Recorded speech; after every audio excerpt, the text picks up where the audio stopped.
Сәлеметсіңдер ме балалар? Бүгін 88-ші сабақта біз негізгі және туынды етістік тақырыбын жалғастыратын боламыз. Балалар, каналға жазылуды ұмытпаймыз. 20-ші жаттығуда мәтінді оқы дейді. Қажымқан Мұңайтпасов әлемге танымал болған тұңғыш қазақ палуаны. Ол өзінің спорттық жолын Петербургта бастады.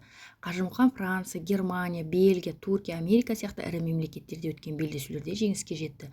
Ол барлығы 26 мемлекетте болды. Осы сындарда Қажымқан 48 алтын, күміс және қола медальдарға ие болған. 1927 жылы оған Қазақ даласының батыры атағы берілді. Мына сұрақтарға жауап бер. Қажымқан Мұңайтпасов кім? Қажымқан Мұңайтпасов әлемге танымал болған тұңғыш қазақ палуаны.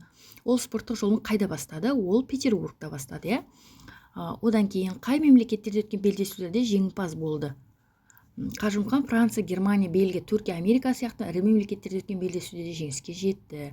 Оның әлемге танымал болуының сыры неде? Оның әлемге танымал болуының сыры ол өзінің еңбекқорлығы мен үнемі алға ұмтылатын қасиетінің арқасында әлемге танымал болды деп жазамыз. Осы мәтіндегі етістіктер тауып негізгі немесе туынды екенін айт дейді.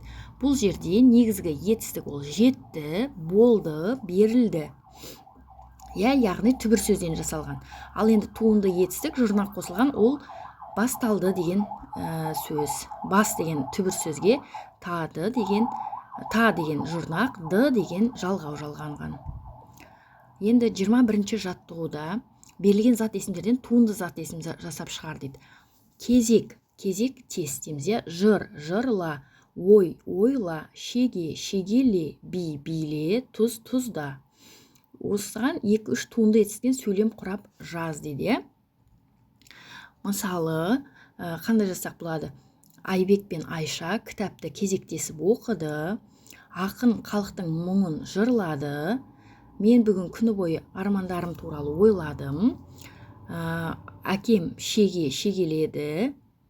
Қарындасым әртүрлі би биледі. Және анам етті тұздады деп жазсақ болады. 22-ші тапсырмада ребусты шеш дейді. Аққудың ақ деген сөзін аламыз да, тауықтың та деген аламыз. Яғни ақ та деген сөз шығады. Бұл ақта деген сөз туынды етістіге, ақ деген түбір сөзге, та деген жұрнақ жалғанып тұр. Одан кейін 23-ші тапсырмада төмендегі үлгіні басшылыққа алып сөздердің туынды етістік екенін дәлелде дейді. Ұсақта, өрнекте, тырмала, достас.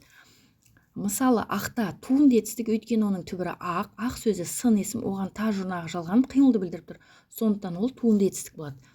Енді ұсақта туынды етістік өйткені оның түбірі ұсақ сөзі сын есім, оған та жұрнағы жалғанып қимылды білдіріп тұр. Сондықтан ол туынды етістік болады. Өрнекте туынды етістік өйткені оның түбірі өрнек сөзі зат есім, оған те жұрнағы жалғанып қимылды білдіріп тұр. Сондықтан ол туынды зат есім болады. Туынды етістік болады, кешіріңдер. Тырмала туынды етістік өйткені оның түбірі тырма сөзі зат есім, оған ла жұрнақ жалғанып қимылды білдіріп тұр. Сондықтан ол туынды етістік болады.